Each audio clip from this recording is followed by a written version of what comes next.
आरोग्य जागृति। सेहत की बात ये मंच उन डॉक्टर्स के लिए है जो अपनी स्पेशलिटी सामान्य जनता तक पहुंचाना चाहते हैं। हम सभी डॉक्टर मित्रों को आमंत्रित करते हैं कि आइए अब आपकी स्पेशलिटी जिस डिसीज पर आप प्रैक्टिस कर रहे हैं उसकी सटीक जानकारी जन सामान्य तक पहुंचाइए और अपने हॉस्पिटल की सारी सुविधाएं हमारे माध्यम से मरीजों तक पहुंचाएं। अधिक जानकारी के लिए हमें संपर्क करें। हेलो दोस्तों, आप देख रहे हैं आरोग्य जागृति। आरोग्य जागृति में हम आज बात करेंगे एशियन हॉस्पिटल। हाँ दोस्तों, यहाँ पे हर एक चीज़ का उपचार होता है, हर एक चीज़ का ट्रीटमेंट मिलता है। इसी के साथ में आज हमारे साथ में neuro physician doctor Danish sir हमारे साथ में है, जो कि इनका काफ़ी अच्छा अनुभव है। आज जो दिन ब दिन ब्रेन के जो प्रॉब्लम्स बढ़ रहे हैं उसी के सिलसिले में आज बात करेंगे डॉक्टर दानिश सर से। एशियन हॉस्पिटल में फुल टाइम उनका यहाँ पे वर्क होता है और एडवांस ट्रीटमेंट उनके उनके हाथों से यहाँ पे किए जाते हैं।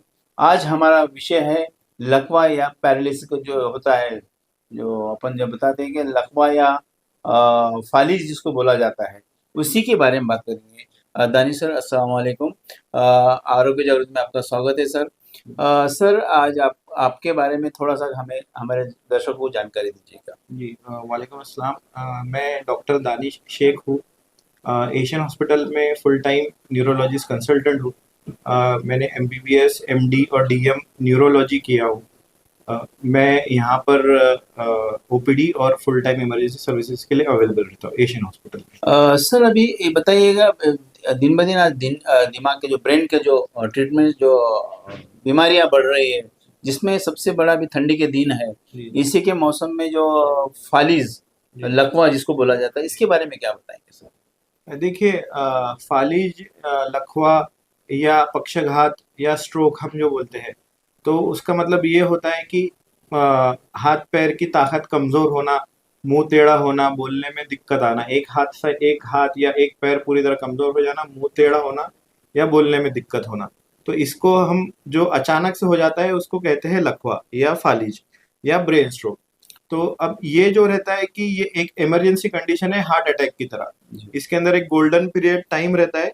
उसके अंदर 4.5 घंटे के अंदर अगर आप कोई भी अपने नजदीकी न्यूरोलॉजिस्ट के पास पहुंच सके तो हम इंजेक्शन देके ये सिम्टम्स रिवर्स कर सकते हैं।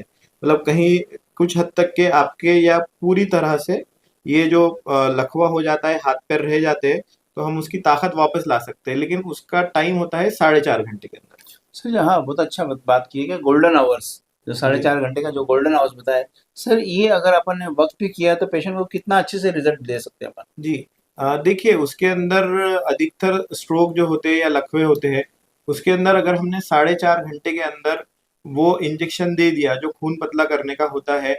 जिस स्ट्रोक अलग अलग तरीके होते हैं, लेकिन जो स्ट्रोक के अंदर खून की नस बंद होने की वजह से लकवा पैरालिसिस आता है और हम खून पतला करने के इंजेक्शन अगर 4.5 घंटे के अंदर पेशेंट को दे दे तो 80% लोगों में हम ऐसा देखते हैं कि बिना किसी कॉम्प्लिकेशन के कि फायदा होता है कि हाथ पैर हिलाने में वो अपनी जिंदगी नॉर्मल तरीके से जी सकता है। कुछ ना कुछ फायदा उसको वो करता ही है इंजेक्शन, लेकिन उसकी शर्त यही है कि वो 4.5 घंटे के अंदर हमारे पास पहुंचे। दर्शकों को हम ये बताना चाह रहे हैं कि डॉक्टर दानिश सर जो न्यूरो फिजिशियन है, काफ़ी अच्छा उनका ये अनुभव रहा है। 4.5 घंटे जो गोल्डन आवर्स जो बताया गया सर, अगर हमने ये नहीं किया तो पेशेंट को रिजल्ट में क्या दिक्कतें आती है आगे? जैसा कि काफ़ी लोग ऐसे हैं कि फुल तांबा वगैरह ऐसा जगह घर पे घरेलू उपचार करते हैं, ऐसे लोगों को क्या संदेश देंगे आप? जी, जी। देखिए, आपने ये बहुत अच्छा सवाल पूछा और ये काफ़ी हमारे पास पेशेंट आते हैं। वो माली हालत से भी सही रहते हैं, उनके पास नॉलेज भी रहता है, एजुकेटेड लोग भी रहते हैं। लेकिन गलत जो भी अपने समाज में धारणाएँ चल रही या फिर कुछ सेंटर्स चल रहे हैं, तो उसमें ऐसा होता है कि जब लकवा होता है तो पेशेंट कहीं पर जैसे आपने कुछ नाम बताए तो वो लेकर चले जाते हैं। तो अगर वो 4.5 घंटे निकल गए, हमारे जो गोल्डन आवर्स बोल रहे हैं, तो उसमें क्या होता है, ब्रेन को परमानेंट डैमेज हो जाता है। तो ब्रेन एक बार परमानेंटली डैमेज हो गया तो हमने कितनी भी दवा दी उसके ऊपर तो फिर वो दवा काम नहीं करेगी।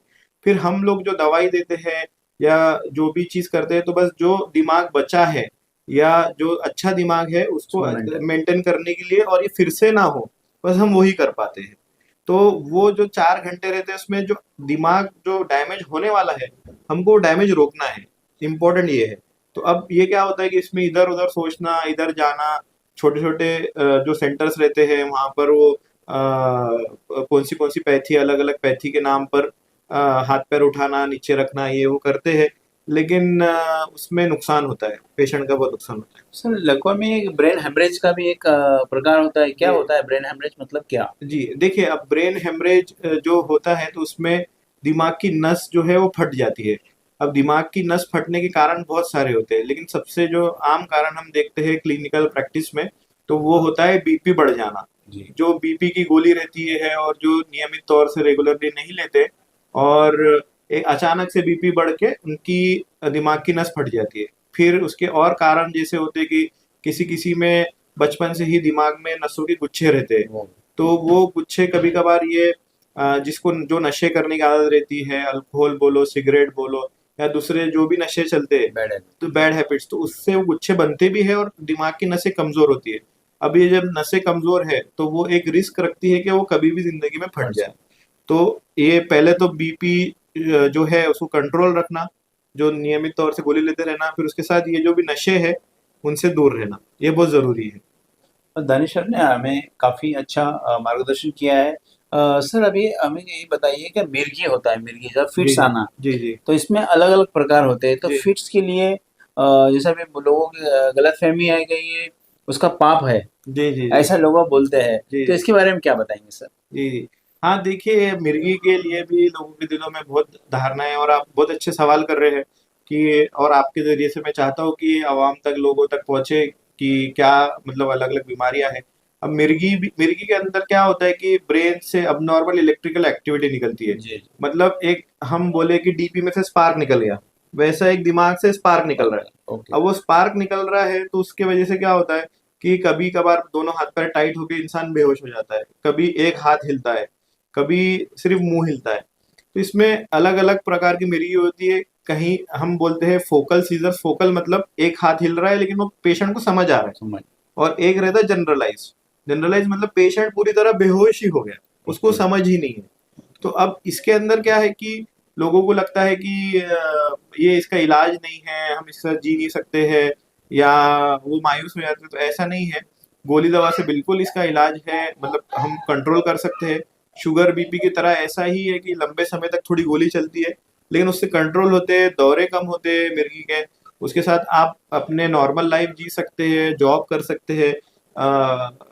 जो प्रेग्नेंट औरतें हैं वो अपनी प्रेगनेंसी कंटिन्यू कर सकती है, सब चीजें हो सकती है, लेकिन उसके अंदर क्लोज मॉनिटरिंग और अपना ऑब्जर्वेशन के एंटर करना पड़ता है। सर ये मिर्गी का जो पेशेंट होता है, इसके लिए उन्होंने क्या प्रिकॉशंस लेना चाहिए, जी रिलेटिव ने क्या प्रिकॉशंस लेना, जैसा कि अभी मिर्गी का झटका आता है जी तो लोग जबरदस्ती पानी पिलाते हैं, जी जी है ना, जो या फिर जूता सूंघाते हैं, जो जी ऐसे जी। घरेलू जो उपचार करते हैं, ये कितना घातक रह सकता है? देखिए आप माशाल्लाह बहुत अच्छे अच्छे सवाल ला रहे हैं, और शुक्रिया सर। मतलब ये जरूर इंशाल्लाह मतलब लोगों को फायदा देगा।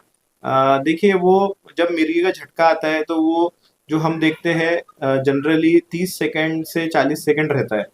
तो वो टाइम पे बस हमें ये करना है, मैं ये बड़ी मिर्गी की बात कर रहा हूँ, जनरलाइज सीजर जो बोलते जी हैं। जी जी। तो उसमें हम लोग को ये करना है, पेशेंट को एक करवट लिटा देना है बस, ओके। और एक करवट लिटा के उसके आसपास से नोकीली चीजें और जो उसको नुकसान पहुंचा नुकसान सकती है, पहुंचा। जैसा सर पटक सकता है उसका, या फिर उसके हाथ पैर टूट सकते हैं, तो बस उनसे दूर करके उसको वो थोड़ा टाइम दे देना चाहिए। फिर वो 30 सेकंड में अपने आप ही रुक जाए, तो फिर उसके बाद उसको आप जो उसकी दवाई है, डॉक्टर्स कहीं बताते हैं नाक में स्प्रे देते हैं या जी जबान के जी नीचे जी जी। रखने के लिए गोली देते हैं, तो वो रख दीजिए आप, या फिर नजदीकी अस्पताल में लेके चले जाइए।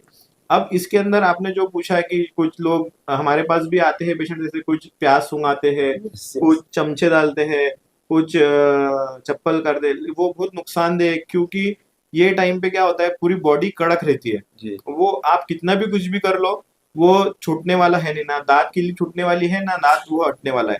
अब उसमें क्या होता है कि वो अगर टूट गया, मतलब चमचा टूट गया सपोज, या प्याज टूट गई, तो वो सांस की नली लंग्स में में जा जाके फंस सकती है, उससे वो कॉम्प्लिकेशन में हो जाता है। अब इसमें लोगों को जो एक अपना काम है कि समझाना, वो ये है इम्पोर्टेंट कि क्या होता है कि अगर समझो अपने सामने एक मरीज गिर गया मिर्गी का, अब उसको झटके आ रहे, दौरे आ रहे हैं। अब मैं आपको बोलूंगा सपोज कि चप्पल लेके आइए, प्याज लेके आइए, आप लेकर आ रहे हैं यहाँ तक के, कितना टाइम लगा आपको? 15 सेकेंड, 20 सेकेंड। आपने सूंघा है, कितना टाइम लगा? 15 सेकेंड। 30 सेकेंड में वो वैसे ही रुकने वाला है। अच्छा अच्छा। समझ रहे हैं आप? जी जी। तो दर्शक जो देख रहे हैं उनको ऐसे लग रहा होगा कि हम तो देते हैं, सुंघाते हैं, उसको रुक जाता है, ये डॉक्टर साहब कैसी बात कर रहे हैं। लेकिन प्रॉब्लम ये है, समझ रहे हैं आप, कि बहुत 30 सेकेंड तक के वो रुकने ही वाला है, बहुत ही और आपको ऐसा लगता है कि वो उससे हो गया। अपने इससे हो गया। तो वो बात ऐसी नहीं है जी। दर्शकों को बहुत अच्छी से हमें जानकारी दे रहे हैं डॉक्टर साहब, और आप इस पे इम्प्लीमेंट भी करना चाहिए, ना कि इसको सुनकर खामोश बैठ जाए। आप भी सुनना चाहिए, और दर्शक बाकी के अपने रिश्तेदार और दोस्तों में भी ये बात जाना चाहिए कि जितना डॉक्टर साहब फिजिशियन जिन्होंने पढ़ाई की है न्यूरो के बारे में, जिनको जानकारी है, उन्होंने अपने को बता रहे। जो अपने गलत फहमियाँ है, पुराना हुआ है अब हो रहा है, उसको लेके चल रहे हैं, ये नहीं होना चाहिए। दर्शकों को ये भी समझना चाहिए कि बहुत अभी वैद्यकीय क्षेत्र में बहुत बड़ी क्रांति हो चुकी है।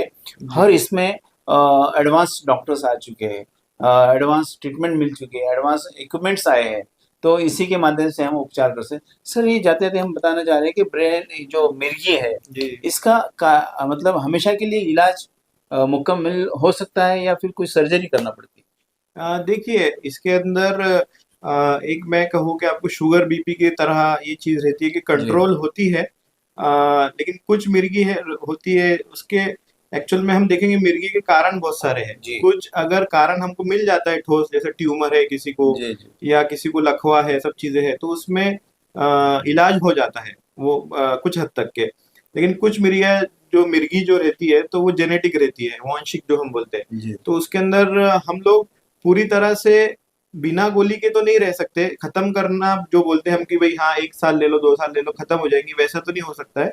लेकिन हम उसको रोक सकते हैं, ओके। मतलब हम 100% तक के रोक सकते हैं। कुछ मिर्गी जो रहती है तो वो उसको कुछ ज्यादा गोली लगती है, कुछ को कम लगती है, लेकिन हम उसको रोकने में कामयाब हो जाते हैं। अगर फिर भी गोली अपनी जिस तरह से देते हैं हम लोग, 2 3 4 गोली, उसके बाद भी अगर नहीं हो रहा है, तो अभी काफी एडवांस टेक्निक्स आ गई है, सर्जरीज है, जी। उसके वजह से हम लोग जहां से मैंने आपको बताया था स्पार्क निकलता है, तो वो हिस्सा निकाल दे, तो वो उसके अंदर भी बहुत फायदा होता है, नई नई टेक्नोलॉजीज और सर्जरीज के ऊपर। सर, ये एशियन मल्टी स्पेशलिटी हॉस्पिटल में जब अभी फुल टाइम आपका है, तो यहाँ पे न्यूरो के लिए क्या एडवांस ट्रीटमेंट है अपने पास? देखिए, न्यूरो के लिए यहाँ पर हम लोग जैसे मैंने आपको बताया था कि गोल्डन आवर्स में थ्रोम्बोलाइसिस करते हैं।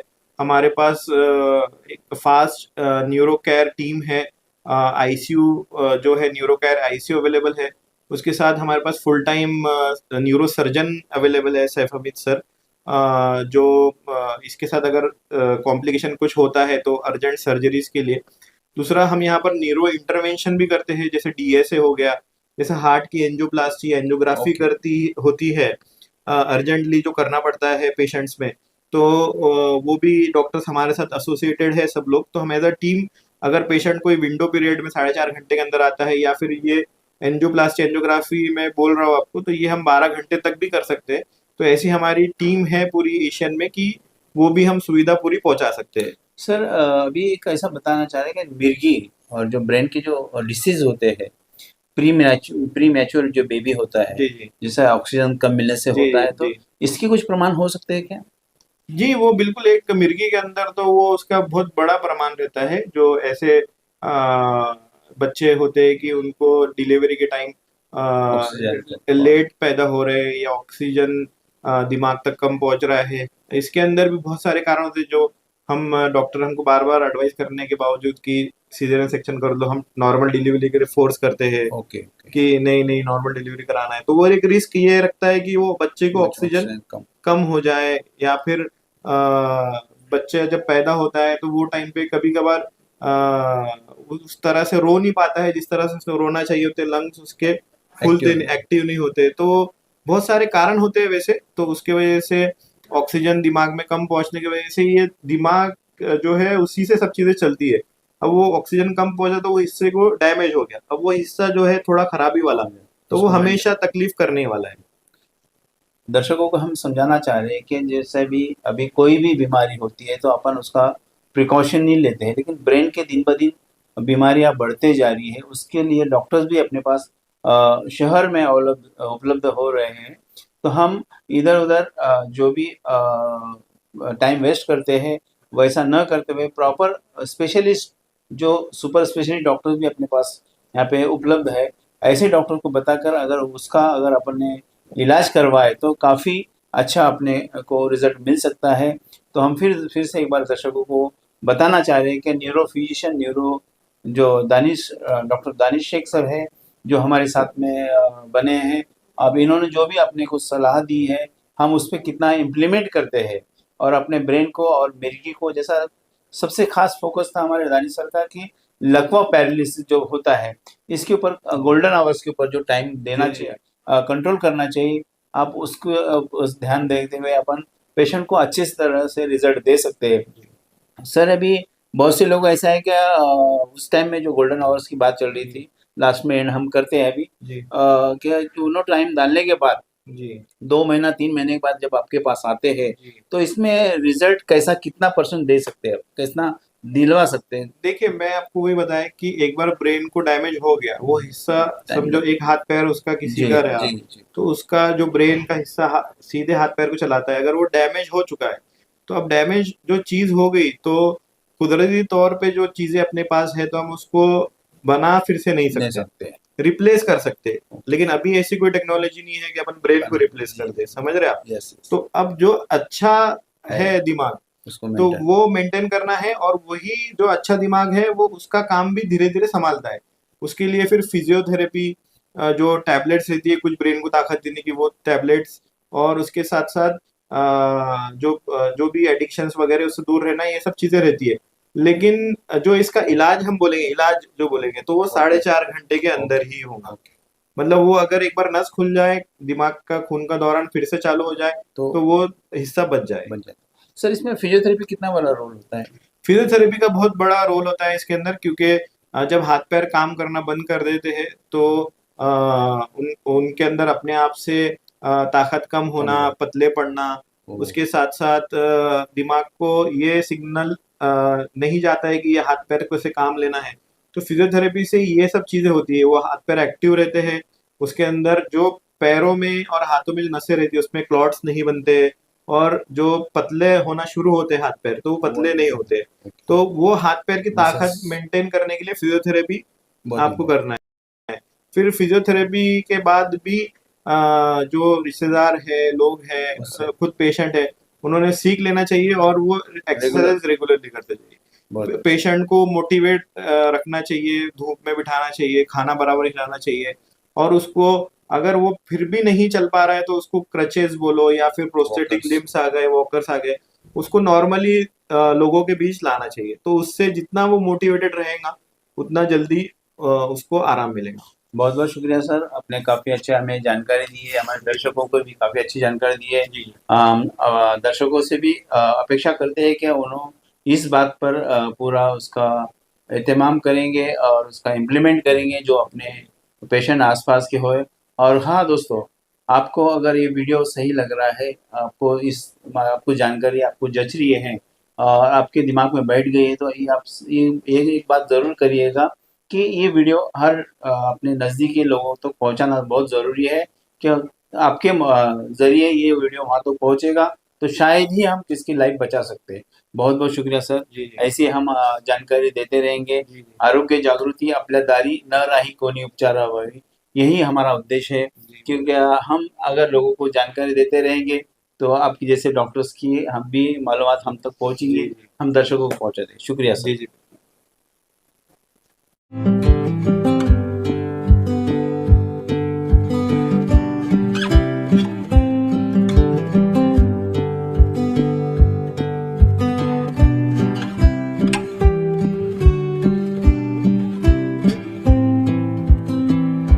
कैंसर के सामने जहां हर पल महत्वपूर्ण होता है, वहां एक ऐसी जगह है जो सहानुभूति, समर्थन और संवेदना प्रदान करती है। आपका स्वागत है उम्मीद पैलिएटिव कैंसर केयर सेंटर में, जहां हम सहानुभूति और विशेषज्ञता के साथ देखभाल को नया रूप देते हैं। यहां हमारी समर्पित चिकित्सा पेशेवरों, योगदानकर्ताओं और देखभालकर्ताओं की टीम अपने रोगियों के जीवन की गुणवत्ता को बढ़ाने के लिए दिन रात मेहनत करती है। यह सिर्फ रोग का इलाज करने के बारे में नहीं है, यह समझने के बारे में है कि सफर क्या है। हम संकट समाधान देते हैं और समय को बेहतर बनाते हैं। दर्द प्रबंधन से लेकर भावनात्मक समर्थन तक हम अपनी सेवाएं प्रत्येक व्यक्ति और उनके परिवार की विशेष आवश्यकताओं के अनुसार व्यवस्थित करते हैं। हमारे संपूर्ण देखभाल दृष्टिकोण में चिकित्सा देखभाल को कला और संगीत जैसी थेरेपियों के साथ जोड़कर एक समर्थनमय वातावरण प्रदान करता है, जहां उपचार की प्रक्रिया फलने की संभावना होती है। पेशेंट केयर गिवर हमें उम्मीद पैलिएटिव कैंसर केयर सेंटर में इलाज ही नहीं, एक समुदाय मिला जो हमारी समझता है और परवाह करता है।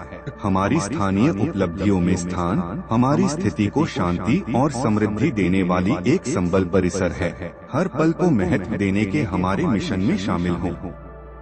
साथ में हम कैंसर से जूझ रहे लोगों को आशा, गरिमा और समर्थन प्रदान कर सकते हैं। साथ में हम बदलाव ला सकते हैं।